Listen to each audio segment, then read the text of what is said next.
Ladies and gentlemen, hello and welcome to Big Red version 9.2.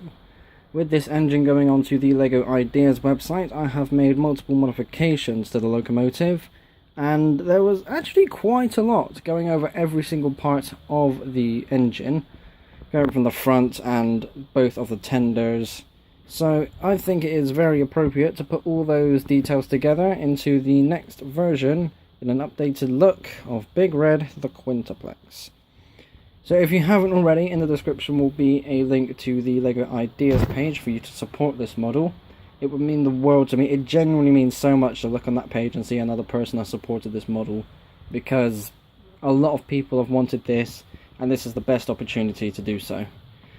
So let's have a look, shall we? I have to kind of move the track around a bit because of lighting issues, I do apologise.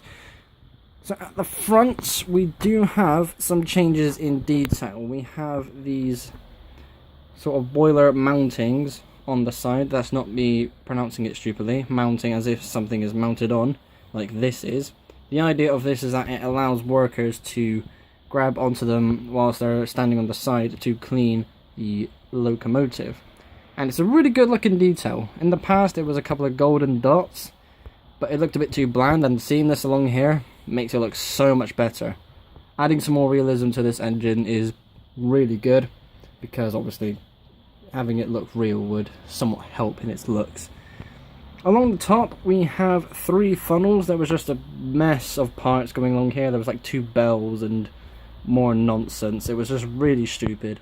We've got a lot of these 4x4 and 2x2 circular bricks coming, and some 1x1s as well, to kind of make a smoke effect coming out the chimneys. Well, chimneys is the same term, I suppose, so I'll get away with it. But yeah, that's what it's supposed to represent. It looks absolutely stunning and I love it.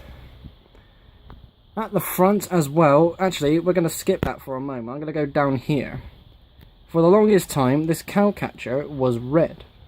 It stood out way too much and it eventually became black. This is a detail. I don't think I've ever brought this up during the modifications. I really don't think I did. It kind of skimmed past my head, but now that it's in the proper colour as the rest of the front, it looks more appropriate. So yeah, nice little bit there.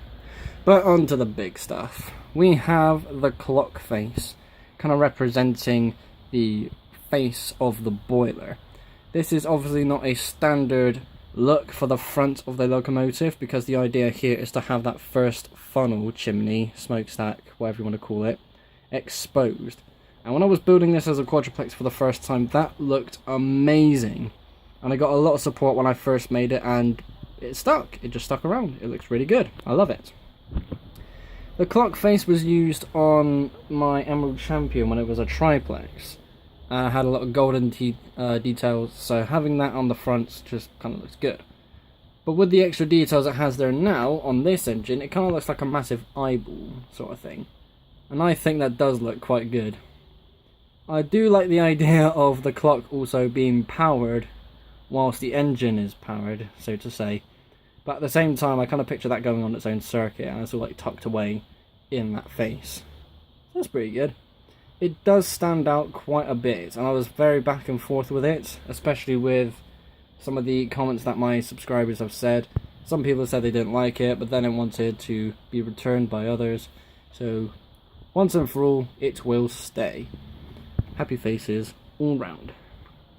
So we're going to go along to the side of the boiler now, or the first boiler I should say, because this technically has 2. The second boiler is merged into the first tender.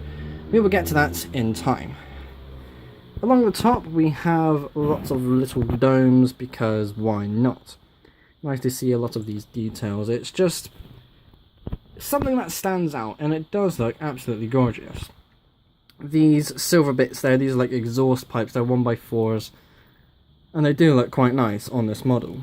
They also have been elevated by 1 stud. As you can see, they've got these 1x1 circular round gold studs there underneath, and it does help because it has that line now of those golden studs, and it looks so much nicer than I did previously. Going downwards a bit, we do have the number plate here on the side now. This was further up on the front section of the engine, but with the changes I made, obviously I had to move it, and I wanted to keep the numbers. And previously, what was here was a massive pipe thing. It was nice to see that, but it was getting a bit in the way when I was trying to handle it. And I love the asymmetric look of these engines, because details on one side can be made different to details on the other.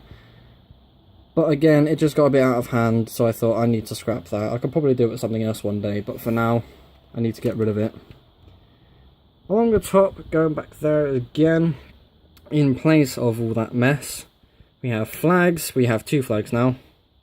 One of those flags was further along the engine on the first tender, but with some recent modifications, had to be moved. So why not put it with the other one? 2 flags is better than 1, right? Yeah, of course it is. Some grey details here. These were nicked from the Midnight Panther. I need to put those other bricks back onto the top of the boiler, because the idea on top of the Midnight Panther, it looked really good, and I wanted to try and put that on here, but with the way it was all shaped, it just didn't work, so I just kept these 2 and kind of skinned I skinned the top of the boiler on the other engine. It's not happy with me. I'm not happy with myself either for doing that, but, you know, who cares? It looks good.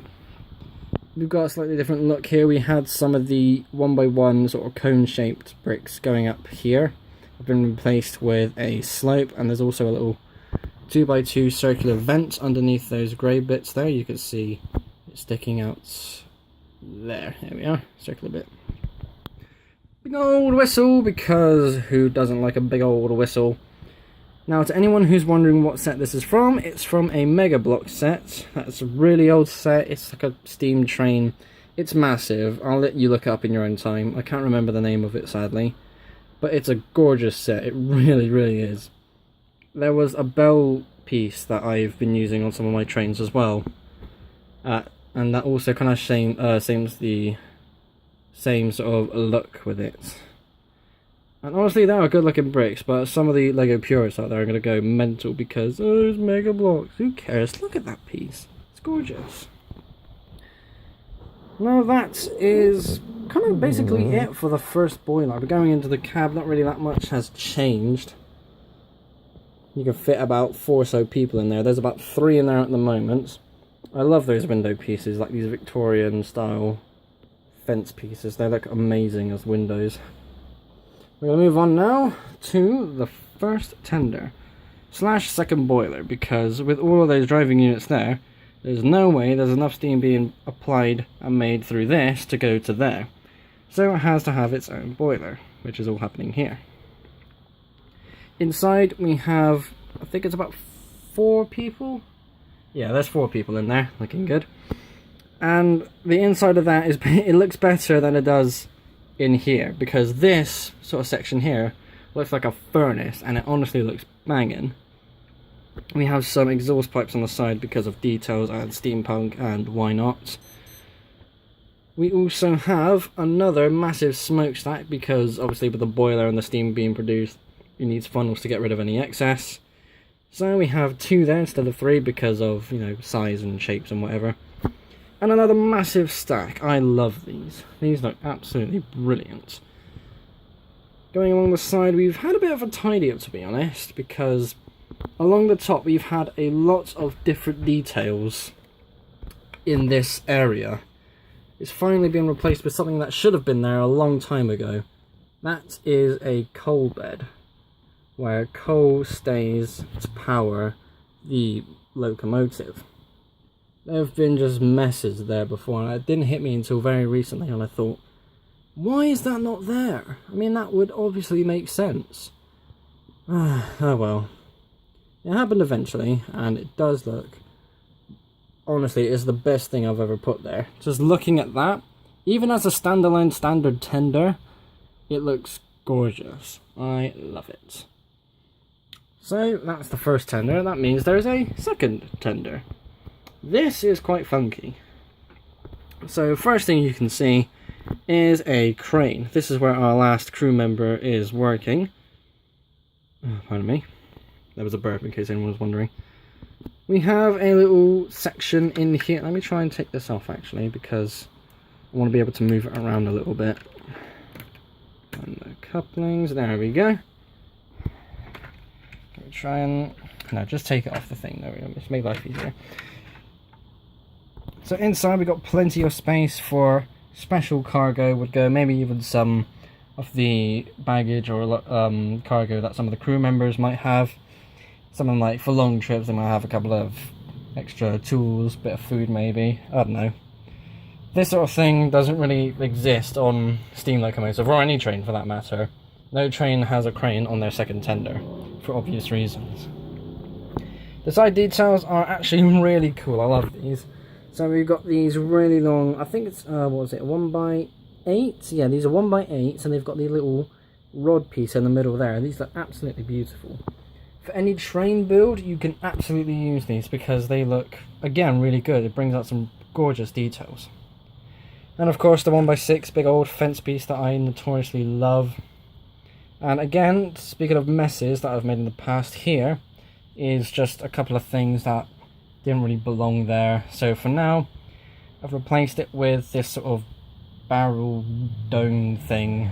Again, it's a mess. I don't know what I'm actually going to put there because it's just its own little space, and it's starting to get on my nerves because I want to put something there, but again, I don't know what to put there. Oh well, I'll think of something one day. One thing I do love about this tender as well is the way the people get on it. So in the back we have a little ladder that comes outwards that way, and people would get on through there. In a perfect situation for this engine, the person who's on the crane wouldn't leave until the end of the shift. Like when the train's done all of its rounds for the day, then he can come off, because if something's coupled up here, he's not going to exactly get anywhere to get off. The ladder used to be on the side here, and the idea was he's at a platform so we could just get off the ladder that way. But if he's going to be pulling anything, you know, passenger coaches in particular, with, you know, how many I've got, fucking hell, he's not exactly going to be at the platform. So this detail makes more sense, and it looks so much better. I'll tell you one thing I kind of skipped over as well. In terms of details at the back of the tender, let me try and get that piece of track snapped back on as well. There we are. On the back of the first tender, we've also got a little platform area for some workers to come along, do some repairs, do a bit of cleaning, wash out some details, I don't know. It also works really nicely because where it stopped at the back of the tender, it went into a 4 stud wide body for the wheelbase, and it looked awful. It kind of went a bit too skinny, and I didn't like that look at all. But now with the ladders there, and again going with the same details I did with the like in the past few minutes, people come up here, do their own work, and it does look really nice. I love that extra space where it's brought out. Looks amazing. Well then, there we are. Quarter of an hour well spent, or at least I hope so. So that is Big Red version 9.2. Oh, I love this engine. I really, really love this engine. And I hope you do too, because a lot of people, again, have mentioned they want to be able to make this engine and get a hold of it, so the best way to do so is through LEGO Ideas. So please, please, please spend a few moments by following the link in the description to the LEGO Ideas page. You can go onto the page, support the project, and it's literally done in a matter of seconds. It's so easy. Not many train projects ever get anywhere, and out of the 10,000 supporters needed for a train project, I think the one that has the most at the moment is about halfway there, which is really depressing. So hopefully we could change that by bringing the quintuplex to life. Ladies and gentlemen, thank you again so much for watching. Please support the project, like and subscribe if you have not already. I will see you all in the next episode. Bye bye.